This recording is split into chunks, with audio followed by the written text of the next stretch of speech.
Perhubungan di 2014 sudah mengeluarkan aturan regulasi PM29 itu pada artikel 36 atau pasal 36 itu sudah menyatakan nanti kita ship owners dibilang kita nih nanti 1 Januari 2020 sudah harus low sulfur, pokoknya SOX-nya itu sulfurnya itu harus di bawah 0,5. Dia nggak mengharuskan harus pakai low sulfur, tapi pokoknya nilai sulfur yang keluar dari gas buang harus di bawah 0,5. Sehingga ada dua choice. Maaf, Bas. Itu yang dihitung emisinya apa kandungan daripada bahan bakar itu 0,5%, Bas? Jadi gini, kalau bahan bakarnya mengandung sulfur di atas 0,5%, ya keluar.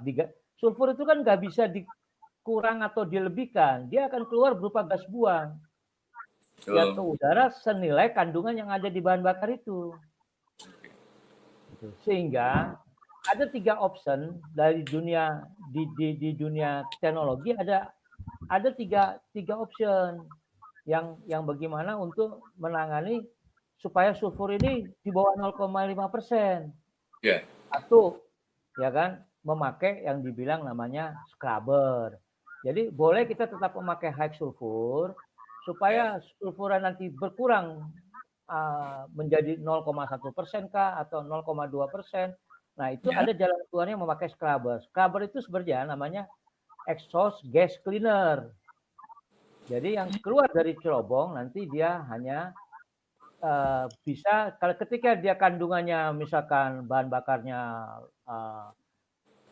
sulfurnya 1% kah atau 2% kah, nah dia akan keluar di cerobong itu nanti gas buang itu sulfurnya akan di bawah 0,5%. Malah beberapa maker menjanjikan mampu sampai 0,1% sulfurnya. Ditahan dulu, Bas. Saya mau coba komunikasi dengan Kapten Jenderal. Kapten Jenderal apa, Mak? Silakan cek soundnya kok nggak kedengeran ya. Sekarang bagaimana, Bang? Wah, jelas. Hebat. Clear. Oke. Tadi ada kesalahan speakernya. Lanjut. Ini kita sudah mulai live show. Saya malah nggak dengar ya. Hah? Bas Bambang dengar suara saya? Oh, jelas. Jelas sekali. Nah. Clear suaranya. Suaranya gagah sekali. Malah saya nggak dengar ya. Nah, ini dia masalah. Menggetarkan suaranya. Ngeri kayaknya. Oke, semangat tempurnya masih ada. Suara saya ya? Saya yang masalah suara nih, malah saya ke Bas Jainal malah nggak dengar. Oke, dilanjut Bas.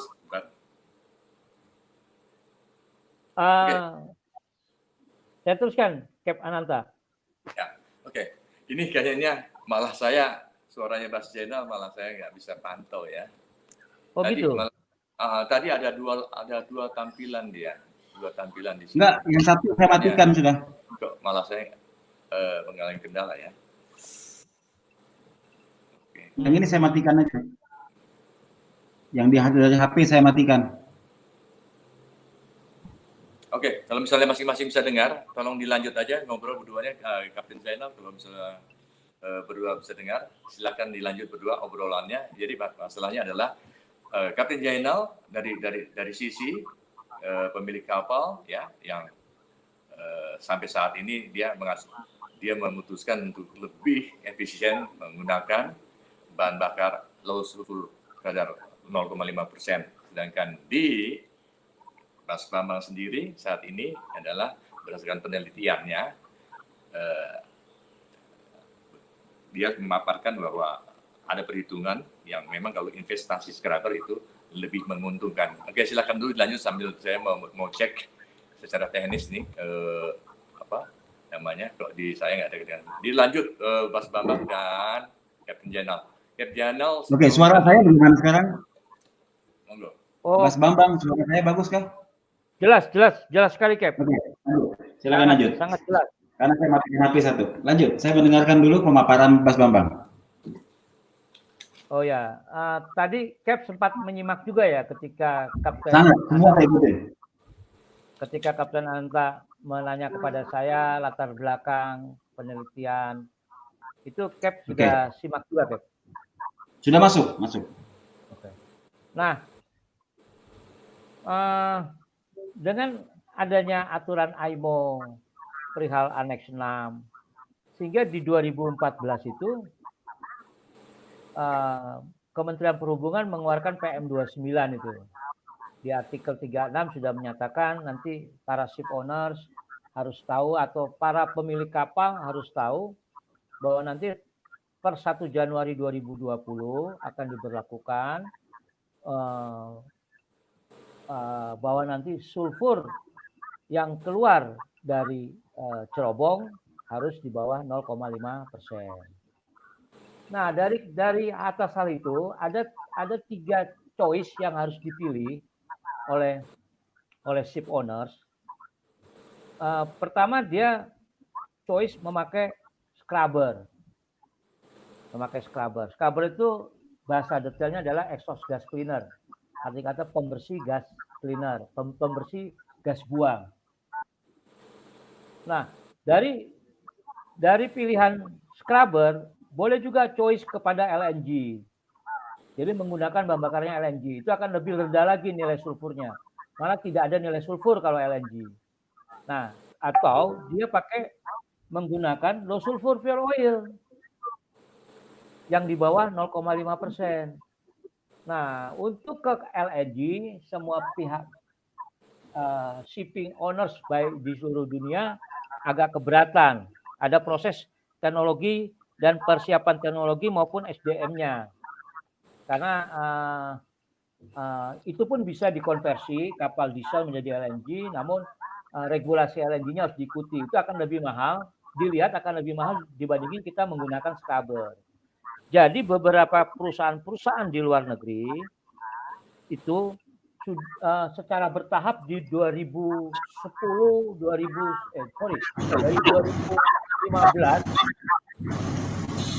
itu sudah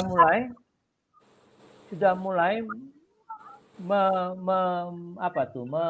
meretrofit atau memasang kapal-kapalnya dengan scrubber atau exhaust gas cleaner.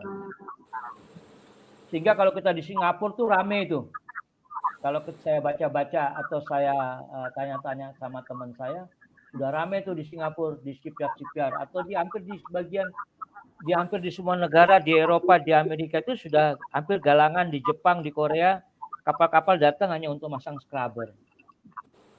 Nah, waktu makin mendekat di 2018, kok di kita ini tenang-tenang aja. Akhirnya terbetiklah saya menulis suatu penelitian. Gitu. Yang saya teliti 5 kapal, ada yang kapal tramper, ada yang kapal feeder, operasinya seperti arti kata sangat ketat lah operasinya sebagai kapal feeder. Terus ada kapal yang ocean going. Nah, dari hal tersebut saya lihat kalau kita tetap pakai high sulfur fuel oil ya dengan menggunakan scrubber itu akan lebih hemat. Akan lebih efisien dibandingkan pakai low sulfur fuel oil. Nah, pertanyaan saya terhadap owners, kenapa ya owners ini tidak melakukan tidak ada niat untuk memasang scrubber gitu. Itu yang jadi pertanyaan saya ke Kapten Zainal. Mungkin Kapten Zainal bisa menjelaskan alasannya kenapa Cap di sisi owners secara keseluruhan bisa mewakili sebagai owners. Oke, silakan kepada Kapten Zainal, Pak memaparkan sedikit, mungkin introduction sedikit ya mengenai siapa Kapten Zainal, kemudian memaparkan sedikit dan silakan menyanggah kepada Mas Bambang. Silakan, waktu saya persilakan. Terima kasih Mas Bambang, terima kasih kepada Kapten Ananta dan mungkin teman-teman yang ikutin lewat YouTube ataupun lewat StreamYard ya. Jadi tentu kita sebagai negara anggota IMO kita harus comply kepada aturan-aturannya. Dan saya juga monitor mengenai PM29 tahun 2014 ya. itu berbicara mengenai pencegahan pencemaran lingkungan lewat berbagai macam media, udara, air, sewage, dan juga ballast water. Nah, yang menjadi masalah adalah bahwa pelayaran tidak bisa bersikap sendiri ya, sampai pemerintah memberikan sinyal. Artinya seperti apa? Kita tahu bahwa negara ini memiliki minyak, negara ini memproduksi minyak. Apabila negara ini tidak memproduksi minyak sama sekali, mungkin pilihannya lebih mudah ya, bahwa kita akan membeli minyak dari negara luar. Nah, artinya saat itu waktu IMO meminta Indonesia menyediakan atau menggunakan LSMFO 0,5% di kapal-kapal yang beroperasi menggunakan MFO, Pertamina masih mengatakan mereka sanggup membuatnya. Walaupun di pertengahan Indonesia juga melalui Kementerian Perhubungan di tahun 2019 pertengahan mengatakan bahwa kita tidak mau atau tidak akan comply kepada aturan mengenai low sulfur. Yang pada akhirnya kita mendapat kritik dari negara anggota lain dan kita menyatakan kita siap. Nah, di ujung 2019 muncul berita bahwa Palembang atau mungkin Sungai Grong atau Pelaju mampu memproduksi LSMFO. Tahu kami jumlahnya adalah 380.000 kubik per tahun atau sekitar 31.000 per bulan atau 1.000 kubik per hari yang dimaksudkan untuk penggunaan kapal-kapal dalam negeri. Nah, kenapa di Indonesia lebih banyak orang berbicara mengenai LSMFO ketimbang scrubber? Jadi kita kalau berbicara environment, menurut kami berbicara environment, kita itu adalah lebih baik ya memakai bahan bakar yang memang sudah secara aturan comply tanpa ada lagi tambahan peralatan untuk membuat dia comply ketimbang memakai bahan bakar yang tetap high sulfur lalu menambahkan peralatan supaya emisinya berkurang. Kenapa seperti itu? Nomor satu tentu kalau bicara sama pengusaha adalah bicara uang ya Pak ya. Jadi kalau kita bicara scrubber tentu kita mesti investasi. Jadi investasi ini adalah jelas pure tanggungan owner. Nah, kita tahu bahwa hampir semua kapal di Indonesia yang menggunakan MFO itu adalah kapal-kapal yang mungkin usianya 15 tahunan. Artinya, kalau kita berbicara lifetime kapal sama lifetime scrubber yang akan diinstal itu tidak match. Artinya, si scrubber itu akan dihitung berdasarkan sisa nilai usia kapal. Artinya, kapal dianggap misalnya di usia 20 atau 25 tahun sudah tidak produktif lagi, maka ya sisanya seperti itulah si scrubber akan dipakai. Nah, tentu itu menjadi beban pemilik kapal yang akan dikonversi ke dalam freight. Nah, kalau freight ini tetap kompetitif, tidak masalah. Nah, sekarang yang lebih mengejutkan lagi bahwa Pertamina menjual low sulfur, harga yang dipublish Pertamina low sulfur lebih murah daripada high sulfur. Jadi ini adalah industri ya, sebuah industri di mana kami menjadi customer-nya ya. Kita mungkin sedikit amazed. Kenapa Pertamina menurunkan harga low sulfur? Karena dia tidak mau kita memakai scrubber. Tentu kalau kita memakai scrubber, artinya investasi yang sudah dikeluarkan oleh Pertamina untuk perubahan kilangnya, penambahan, saya nggak tahu penambahan aditif apa sehingga sulfurnya bisa tertekan ya di refinery mereka menjadi sia-sia. Nah, buat kita juga kenapa kita lebih memilih sementara ini kita lebih memilih low sulfur ketimbang scrubber? Karena begini, kapal tidak bisa diprediksi akan bekerja 365 hari sepanjang 5 tahun atau sepanjang 10 tahun. Kontrak kita kalau freight ya kita mungkin kerja dapat kontrak hari ini angkutan batu bara lagi baik, 2 tahun lagi batu baranya turun sehingga kapal tidak bekerja sama sekali. Kalau dengan LSMFO kita hanya tinggal tidak membeli LSMFO, tidak membeli bahan bakar. Saat kapal idle, kita tidak membeli bahan bakar. Tapi dengan adanya investasi di scrubber, artinya idle kita nilainya lebih mahal ketimbang idle-nya LSMFO. Masalah masalah seperti itulah yang mungkin menjadi pertimbangan kita sampai kita misalnya bisa dijelaskan dengan detail bahwa scrubber itu nilai ekonomisnya lebih baik.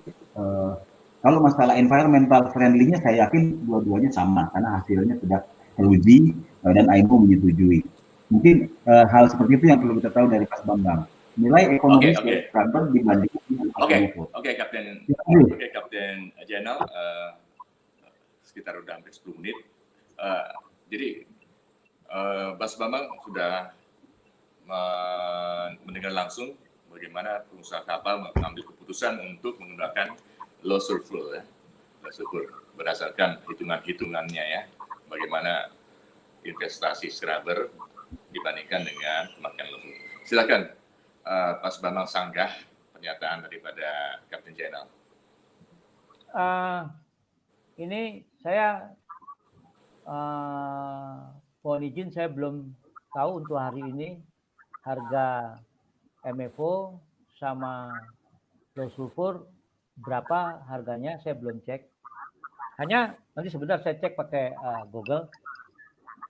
Yang sepengetahuan saya, ketika saya mengadakan penelitian di Mei 2019, saya dapat harga dari Pertamina, harga per 14.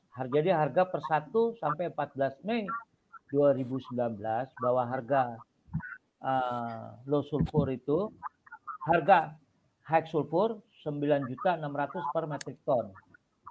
Terus kalau harga low sulfur itu 12.250.000 per metrik ton.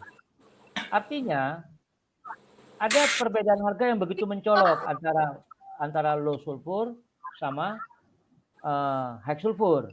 Itu ada yang sangat ekstrim sekali. Perbedaannya 2.800-an lah, 2.600-an untuk per tonnya. Nah, dengan perbedaan yang seperti ini, jadi saya coba meneliti beberapa kapal, ya, Ada lima kapal yang saya teliti. Ya, ada 5 kapal yang saya teliti. Memang ada kapal yang tadi Kapten Jenal bilang nggak pernah operasi. Ini betul, dia hanya per tahunnya dia tuh hanya operasinya 92 hari. Jadi saya rekap, dia operasi jalan, dia hanya jalan per harinya, per tahunnya hanya 3 bulan. 9 bulan dia nggak jalan. Ini kapal mungkin banyakkan nongkrong lah kalau di bahasa pelautnya gitu. Banyakkan nongkrong atau di bahasa pengusaha kapal. Jalannya hanya 92 hari. Dengan jalan 92 hari ini, dia bisa menginvestasikan scrubber dengan return of investasinya 1,5 tahun. Jadi selebihnya itu dia sudah tidak perlu, arti kata kalau kita buat lifetime-nya scrubber 10 tahun, yang terburuklah 10 tahun. Berarti kan 8,5 tahun itu sudah, bagi dia sudah nilai benefitnya lah. Gitu. Dia tetap berkompetitif dari harga freight karena dia memakai bahan bakar yang tetap masih murah. Di Singapura pun setahu saya masih murah bahan bakarnya untuk high sulfur. Nah, ada kapal yang operasi harinya tinggi. Dia bisa membeli scrubber dengan menyimpan uang 3 bulan aja. Dari perbedaan harga low sulfur sama high sulfur gitu. Dengan operasi dia 3 bulan investasi scrubber dengan perbedaan harga sudah bisa. Arti kata loh, kenapa kita nggak lakukan dengan investasi scrubber? Kalau kita tetap memakai low sulfur yang harganya bedanya sangat tinggi, memakai low sulfur dibandingkan high sulfur, saya khawatirkan harga-harga akan berubah naik karena freight-nya akan naik. Kan otomatis orang biaya bahan bakar adalah 60% biaya operasi kapal. Nah, dengan bahan bakarnya yang mahal seperti itu, saya khawatir pakaian-pakaian di matahari, beras di daerah-daerah yang di Jakarta akan pasti naik karena ongkos bahan bakarnya mahal. Itu kan ilmu logika aja. Itu yang kami khawatirkan dari sisi akademisi. Kenapa mereka nggak memakai scrubber yang bisa mereduce cost dengan perbedaan cost dari pembelian high sulfur dibandingkan low sulfur. Itu aja Cap yang kami ingin tahu gitu. Oke. Terima kasih Mas Bambang. Dilanjut sanggahan dan argumen daripada Kapten Channel. Silakan, waktu saya berikan. Oke, mungkin menarik sekali kalau memang kita bisa tahu bahwa dari hasil studi Mas Bambang, low sulfur, scrubber itu bisa kembali nilai investasinya dibandingkan dengan pembelian harga high MFO ya, HSMFO. Nah, kalau yang kami tahu ya, untuk kapal-kapal pemakai MFO ya, itu investasi untuk sebuah scrubber yang tipe tertutup ya, yang diizinkan adalah sekitar 1 sampai 2 juta US dollar. Nah, menurut Pak Bambang gimana itu? Apakah relevan harga itu? Iya, betul. Nah, relevan, betul. Range-nya segitu. 1 sampai 2 juta dolar, betul. Nanti depend GRT kapalnya, karena kan dia harus dimension cerobongnya itu yang nanti diperhitungkan besarnya scrubber. Makin besar kapalnya, udah pasti scrubbernya akan lebih mahal. Gitu. Okay. Atau dia menghitung daripada KW mesinnya. KW mesinnya makin besar, berarti scrubbernya juga makin besar. Gitu, Cap. Betul. Saya sudah dapat price-nya dari Singapura dan dari Jepang. Ya range harga kisaran 1 juta sampai 2 juta US dollar. Betul, Cap? Yang kedua Pak ya, jadi begini kan, kalau kita pakai scrubber, di ujungnya kan ada air, ada water ya, yang contain sulfur, yang mesti ditampung kan, benar kan? Iya. Dan dia mesti dibuang. Iya. Nah, kalau kami beroperasi di Indonesia, kami belum dapat info reception facility di pelabuhan mana yang ada. Jangan sampai kita memakai scrubber, nanti waste waternya yang mengandung belerang itu penuh di dalam tangki, tapi kita terbatas lagi oleh fasilitas di pelabuhan, tidak bisa dibuang, Pak.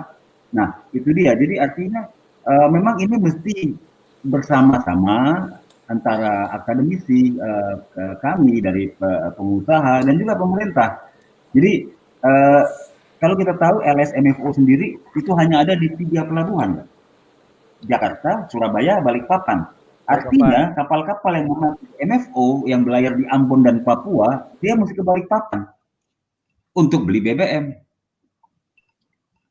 Karena tidak ada distribusi di sana. Sorry, Cap. Kalau yang namanya high sulfur, Cap, di mana saja ada, Cap.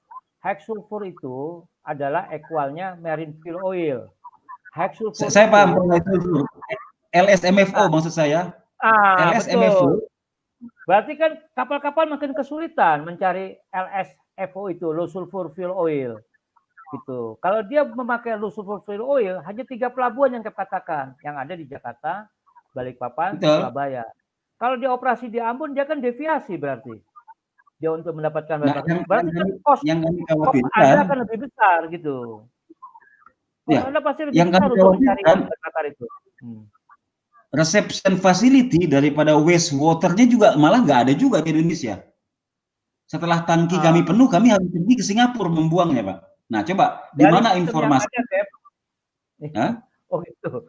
Kalau dari sistem yang ada yang di close loop itu, yang di close system itu, ya nanti airnya itu tidak akan sebanyak seperti masuk ke balas di sistem tertentu bisa ratusan ton. Nah, air yang sudah ada pun ya itu bisa diperkecil lagi. Nanti yang akan dipisahkan adalah tinggal sulfurnya aja.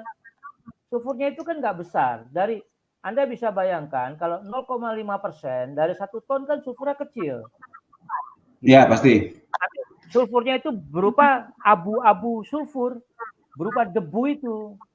Gitu. Nah, dalam satu sistemnya scrubber itu include Kenapa scrubber itu mahal? Karena scrubber itu juga include kepada bagaimana bisa mereduce, pertama mereduce sulfur dengan water tadi, nanti water itu akan di-split lagi sulfurnya dari water tersebut, sehingga jumlah sulfur yang ada akan lebih kecil, gitu. Yang nanti bisa berupa debu atau apa gitu, Cap. Itu yang nah, kalau kita kembali kepada teknologi, di beberapa negara, kenapa dia bisa melakukan itu? Dia kan lebih menelitinya lebih dari kita gitu. Bukan bicara lagi kepada shore facility untuk menampung, tapi kemampuan teknologinya scrubber itu dan sistem yang ada, sehingga mereka putuskan pakai scrubber, gitu kan. Ini menarik sekali kalau disampaikan. Misalnya sebuah nilai investasi 1 sampai 2 juta US dollar bisa kembali dalam 3 bulan ini.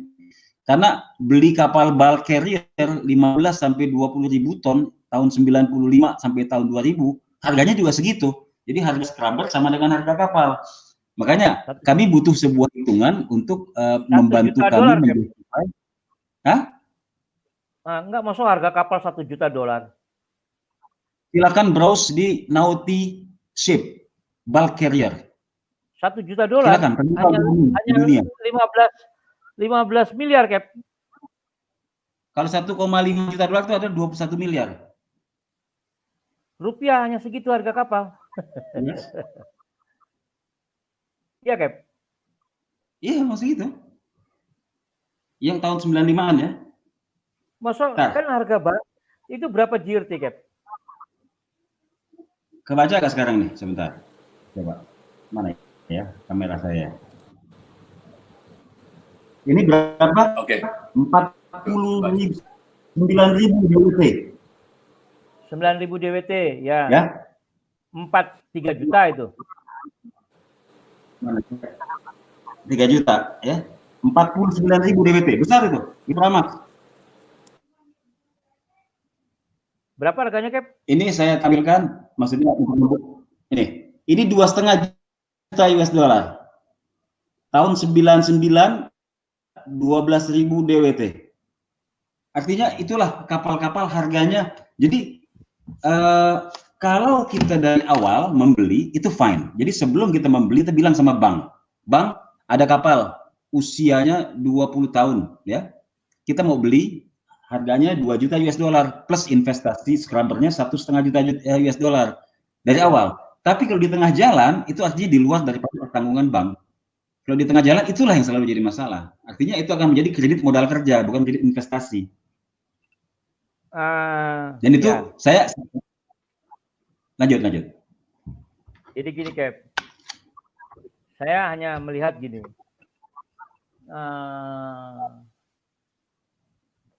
Saya malah menanyakan di shipping company itu ada nggak misalkan ada tim untuk meneliti di mana sih untung dan ruginya pakai scrubber, harus berapa investasinya, return of investasinya berapa lama.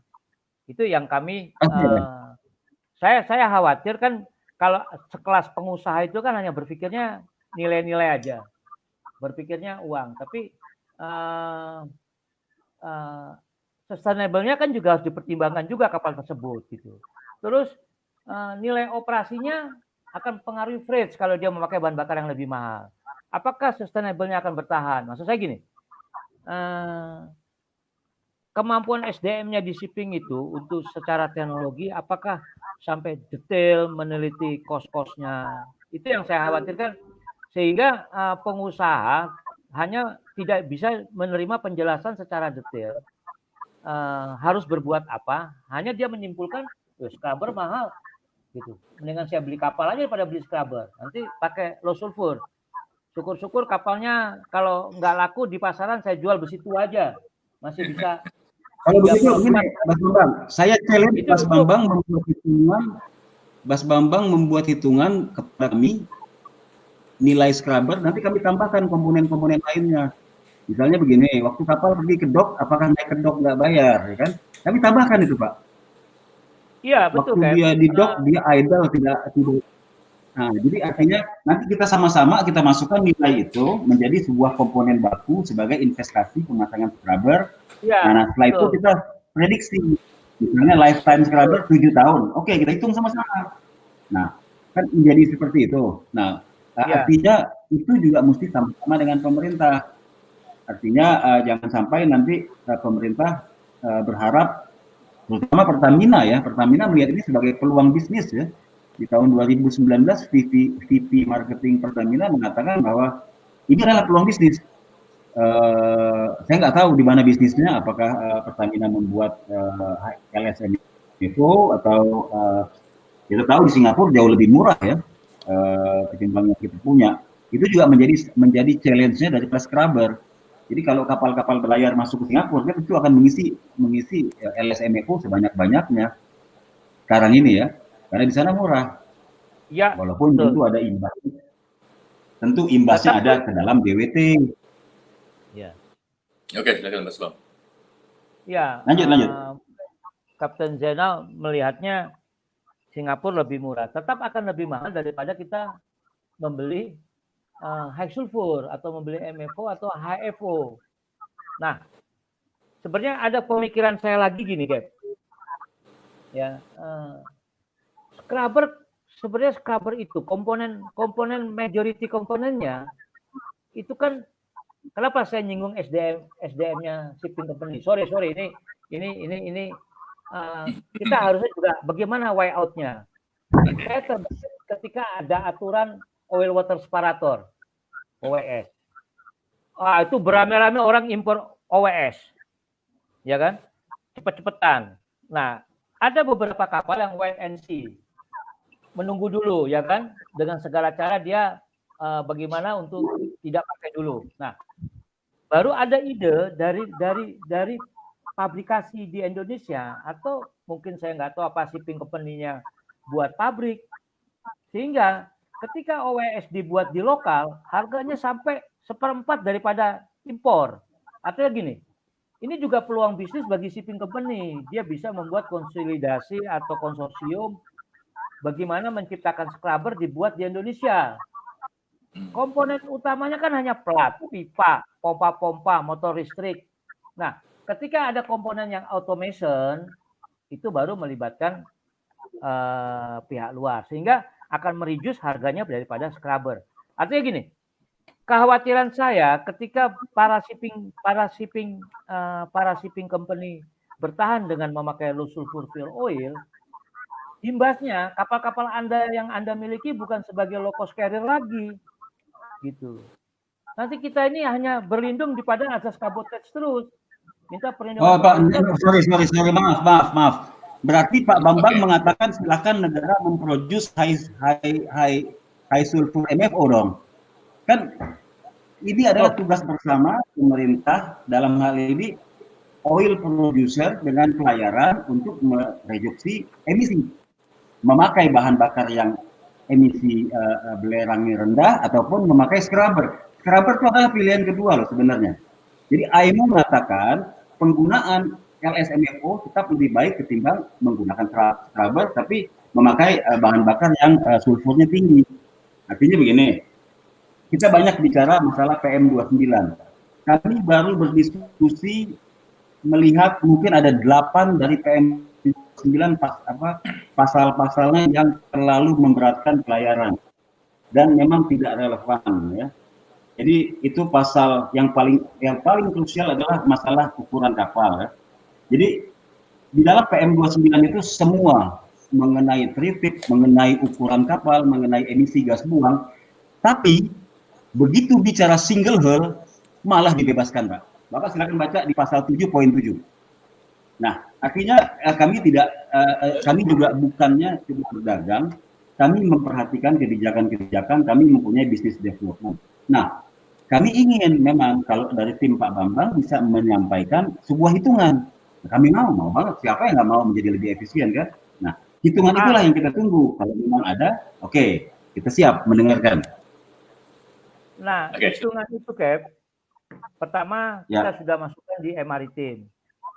di awal daripada seminar di awal daripada kita debat kita ini, itu Kapten Ananta sudah masukkan di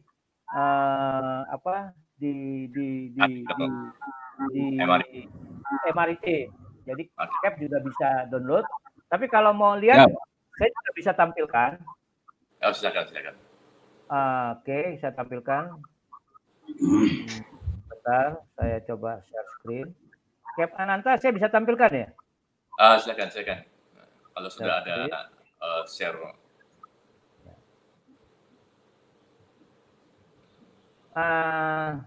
Oke. Sudah kelihatan, Cap. Jadi saya tadi sedikit nih, mohon maaf Mas Bambang. Jadi kelihatannya regulator sama akademisi melihat Kabupaten adalah kepentingan pengusaha ya. Jadi saya kaget juga sih. Bahwa kita merasa nggak penting, kita nggak merasa penting bahwa di perairan Indonesia kapal-kapal Indonesia. Jadi kelihatannya nggak penting buat pemerintah sama akademisi bahwa kita memiliki kapal di perairan kedaulatan kita di laut teritori sama laut yurisdiksi kita. Kalau kita merasa itu adalah kedaulatan, capek-capek Juanda dulu membuat Indonesia menjadi negara kesatuan kan. Kalau isinya kapal asing aja kan berarti gagal kita. Bukan gitu, Cap. Akhirnya kita bermanjaria, Cap. Kita mahal. Bukan bermanja. Kita mahal loh. Sehingga Pak Bambang, orang yang punya kontainer itu nggak mau ngangkut di kapal Anda loh. Mendingan dia pakai truk, lebih murah pakai truk daripada lewat laut. Biar Mas Bambang. Sabar. Oke, kita sabar aja. Lah ya kan bahan bakar subsidi, beda dong ya kan? Kita kan nggak disubsidi. Jelas murah lah. Boleh overload loh. Boleh overload. Kita nggak boleh overload. Oke, para narasumber kita pending dulu, biarkan dulu Mas Bambang untuk menampilkan share screen ya. Silakan Mas Bambang. Nanti kita lanjut, ini seru. Kita langsung aja kepada cost lah ya. Tadi yang Cap Zainal minta langsung kepada cost. Ya. Oke. Ini yang tadi saya cerita, Cap. Ya, yang tadi saya cerita, kalau kapal hanya 92 hari jalan, ini total days-nya. Ini pemakaian bahan bakarnya. Ini total days yang dia operasi nih. Terus ini pemakaian bahan bakar high sulfur, MFO. Ya, di zaman dulu tuh kan bilangnya MFO, sekarang tuh high sulfur. Dengan 92 hari, dia bisa saving cost sampai per years-nya tuh 5 miliar. Kalau harga ukuran kapal ini ukuran kapalnya nggak besar, ya, ukuran kapalnya nggak besar, hanya 8 ribuan gitu. Dia kalau harga scrubber 7,5 miliar, dia kan berarti 1,5 tahun dia bisa investasi. Kalau scrubber itu dihitungnya 10 tahun dia punya lifetime-nya, berarti kan dia kedepannya sudah lebih efisien kapal dia. Ini kapal yang operasinya sedikit. Nah, sekarang ada kapal, ini saya tampilkan nih. Ada kapal-kapal, salah satu kapal lah, misalkan ini. Ada salah satu kapal yang operasinya tinggi, dan per tahunnya dia memakai 59.000 ton. Ya, kalau dia pakai setahun ini semua hitungannya. Kalau dia pakai high sulfur, dia hanya membeli 571 miliar. Tapi kalau dia pakai high sulfur, kalau dia pakai low sulfur, dia harus membayar 837 miliar. Ya, apa efeknya? Perbedaan cost-nya sampai 266 miliar untuk setahun. Perbedaan cost-nya. Kalau harga scrubber tadi kita bilang hanya 15 miliar, kemudian dia bisa beli, kan dia perbedaan cost-nya loh. Ketika dia pakai low sulfur, setahun dia bisa untung, bukan untung, dia bisa men-saving cost-nya, ya, men-saving cost-nya 266 miliar, 918 juta. Gitu. Terus kalau harga scrubber hanya 20 miliar, kan berarti hanya sekitar 1,5 bulan dia bisa bayar ini dengan perbedaan cost ketika ada kapal yang begitu ketatnya beroperasi. Ada kapal, salah satu kapal yang feeder ini kapal feeder ini salah satunya yang saya coba amatin. Dia setahun dia pakai 10.000 ton bahan bakar, metrik ton. Kalau dia ke 10.000 metrik ton per tahunnya akan terjadi perbedaan harga. Ya, dia ini kalau dia pakai high sulfur dia hanya 101 miliar. Kalau dia pakai low sulfur dia 149 miliar keluar kosnya. Berapa perbedaannya setahun? 47 miliar. Kalau ukuran kapal ini harganya 15 juta dolar atau 15 miliar scrubber, kan investasinya hanya berapa tuh? 3 bulan. Gitu. Jadi ini per tahun 2 miliar, 4 miliar, 4 miliar, ya 3 bulan dia bisa bayar. Atau 4 bulan dia udah bisa return of investasinya. Nah, sajian-sajian ini sudah ditampilkan di Maritim. Nanti kalau Cap ingin melihat lebih detail, mengamati, ya monggo aja. Itu yang kami dari sisi akademisi sehingga kami membuat suatu resume lah. Resumenya bahwa closingnya itu ya kan bahwa high sulfur itu akan lebih saving cost dibandingkan high sulfur with scrubber akan lebih saving cost dibandingkan kita memakai low sulfur fuel oil. Gitu Cap dari saya Cap. Oke, silakan disanggah oleh Kapten Zainal.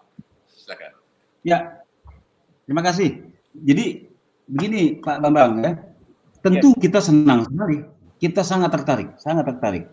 Nah, bagaimana sekarang agar ini tidak menjadi perspektif satu sisi dari sisi akademisi, tapi juga dari kami dan juga dari regulasi, juga mungkin Pertamina.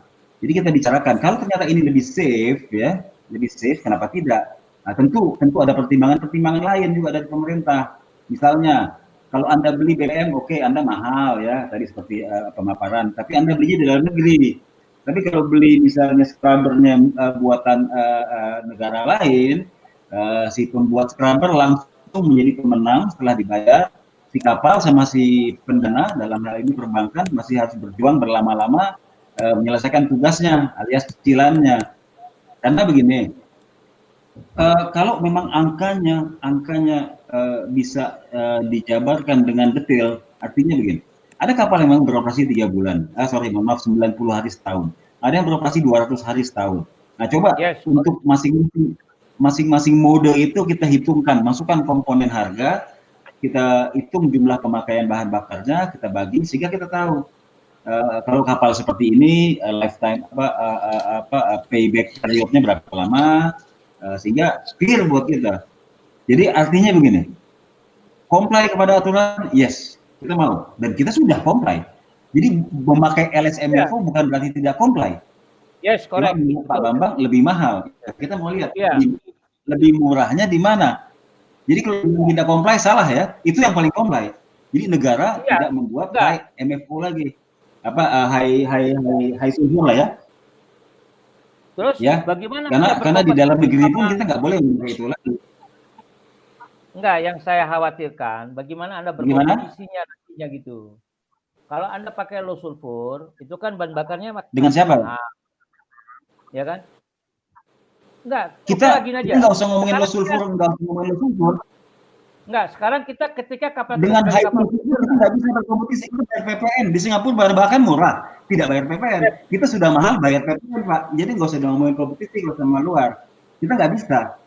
Bunga mereka cuma 2%, kita 14%.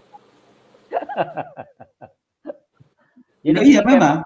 Jadi kalau dibilang berkompetisi, maksud saya gini, Cap, kan ada, saya juga ngamati kapal, ya kan? Ada kapal feeder yang Jakarta Singapura dimiliki oleh perusahaan dalam negeri. Ya. Oke, betul kan ya? Oh, nggak masalah ya. Ya kan? Sekarang dia tidak memakai scrubber, dia bertahan dengan low sulfur.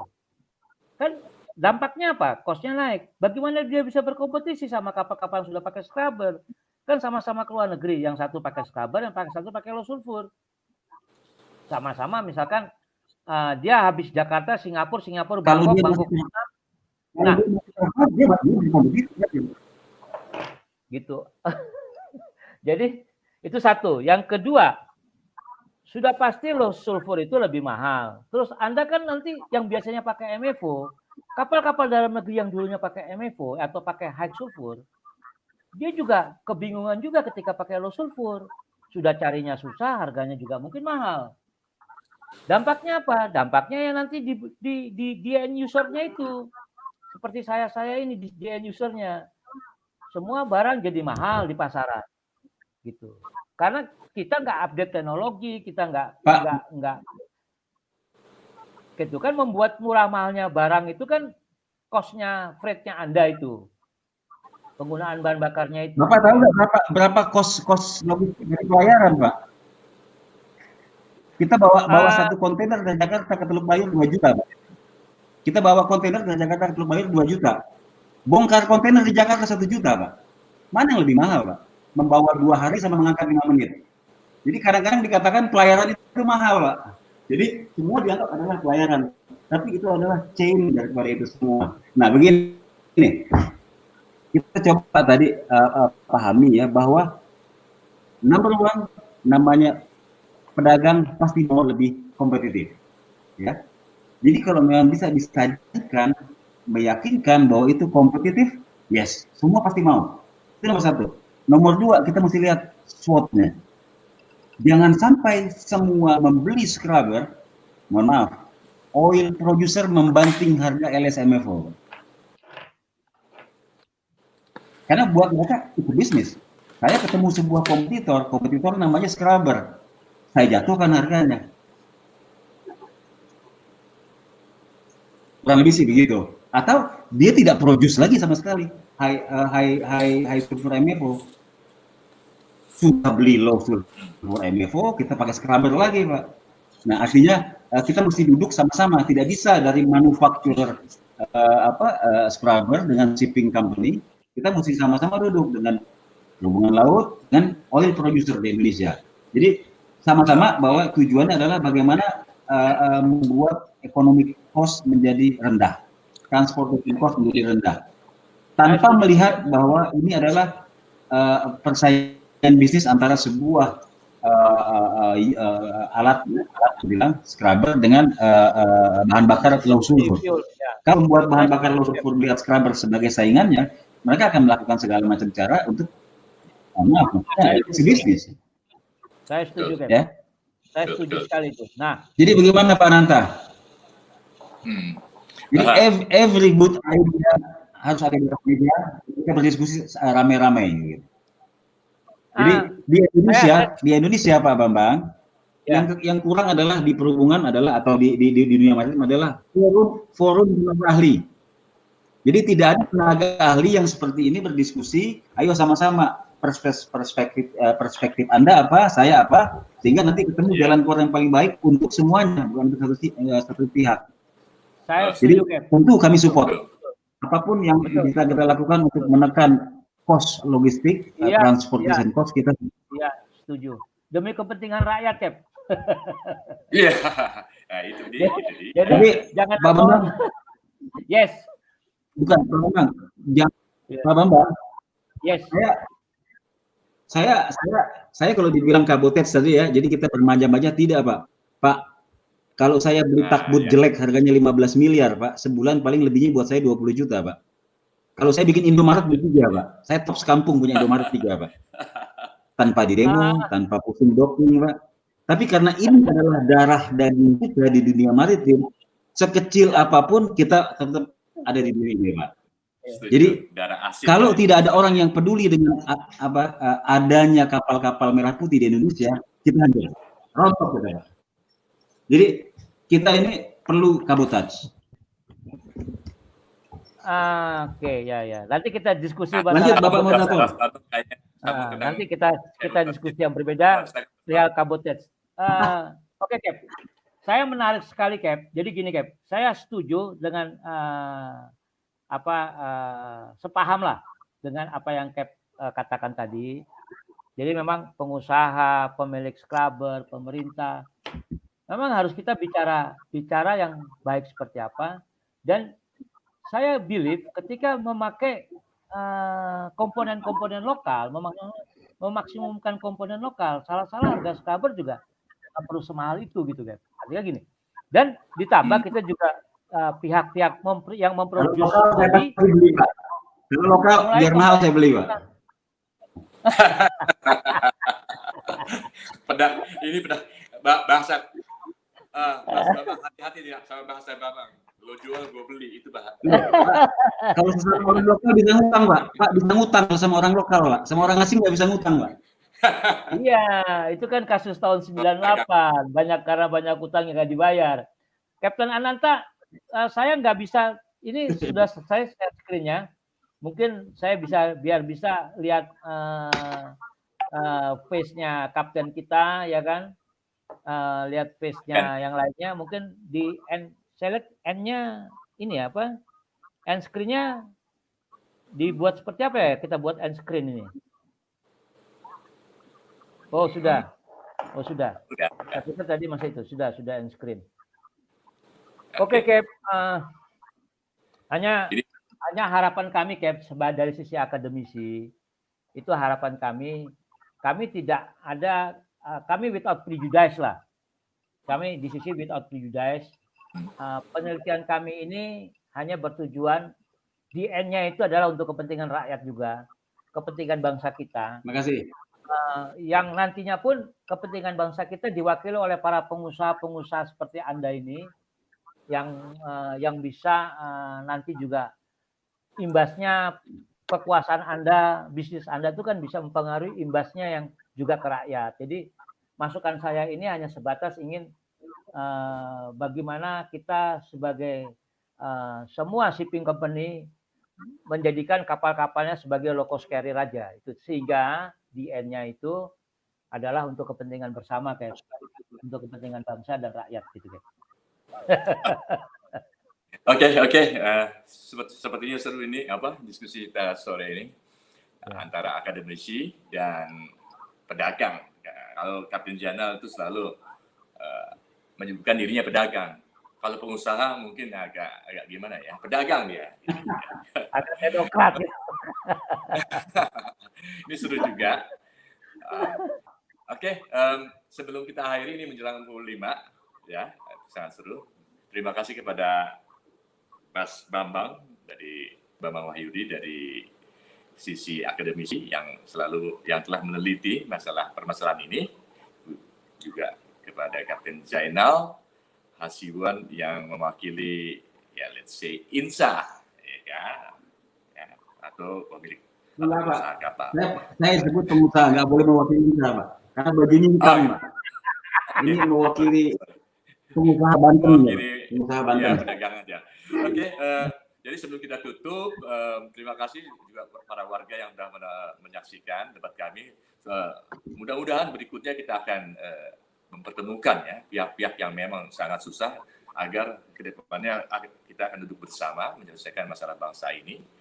Nah, untuk terakhir kali saya berikan kepada Kapten Zainal untuk closing statement-nya selama 3 menit. Silakan.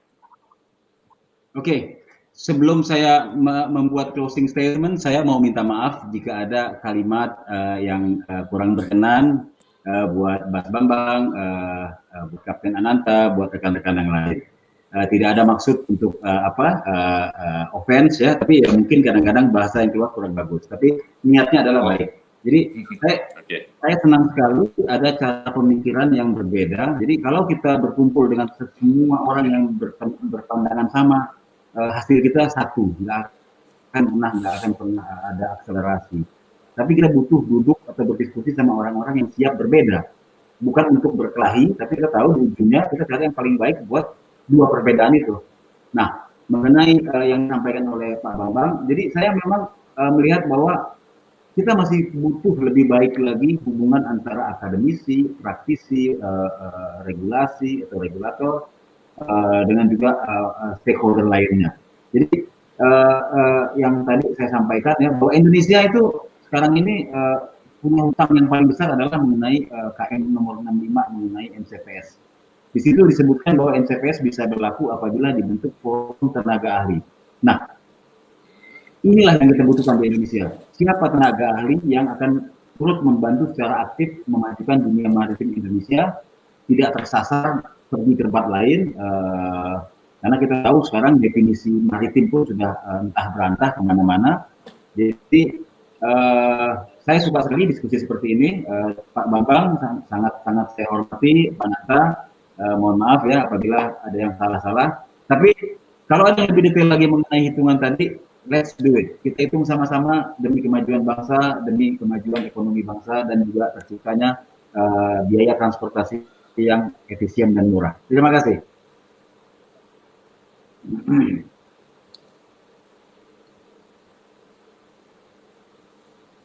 Oke. Terima kasih Kapten Zainal. Silakan kepada Bas Bambang Wahyudi sebagai closing statement untuk menegaskan kembali, ya kan, atas tema kita hari ini.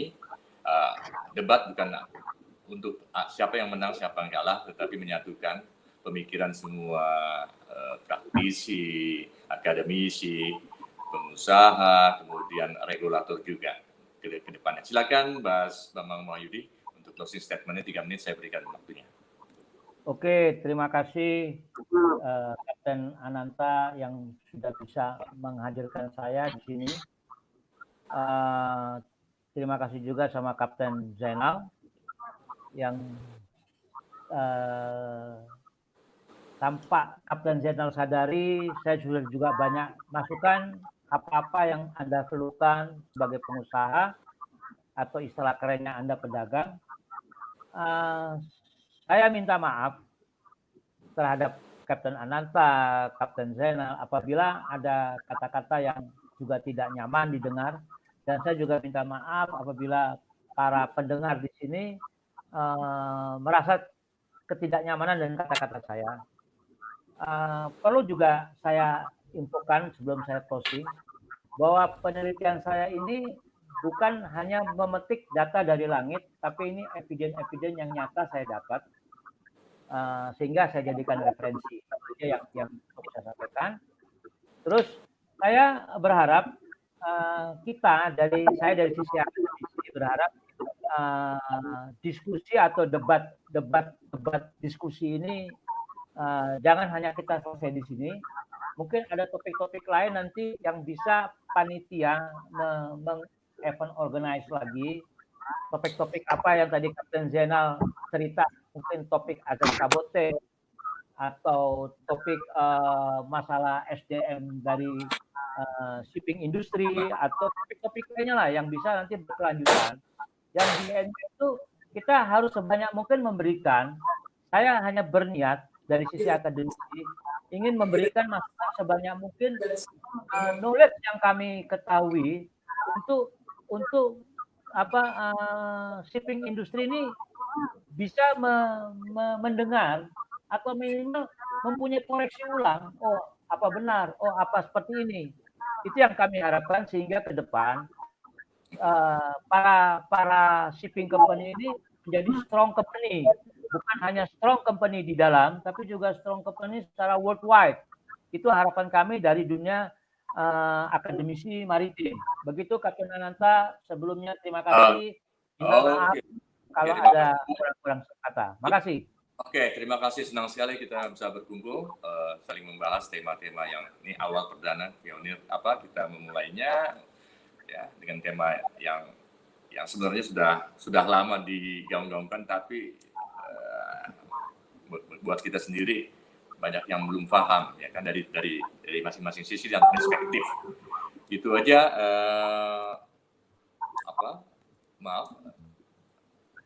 Kapten Zainal Hasibuan dan Bas Bambang, debat kita hari ini. Saya namakan debat, bukan seminar, bukan diskusi, karena memang pada saat debat silakan kita bertempur untuk membongkar isi atau perspektif masing-masing yang untuk akhirnya bisa disatukan. Kalau saya hafal sekali dengan Kapten Zainal, dia pedagang, memang ya, kalau sudah dibilang bertempur katanya, bertempur dia, kan begitu. Oke, pemirsa semua di YouTube dan di StreamYard ya, yang melihat atau menonton acara debat ini. Saya sebagai moderator dari MRD Team mengucapkan terima kasih. Kita akan melanjutkan debat-debat berikutnya dengan topik yang menarik.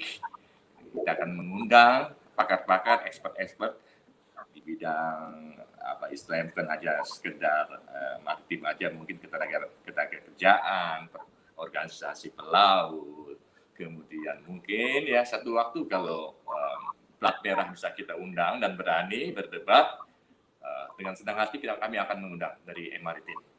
Demikian kita tuntaskan acara debat sore hari ini. Akhir kata, selamat berjumpa kembali di debat berikutnya. Selamat sore, salam maritim. Salam hormat semuanya. Sama-sama, selamat sore.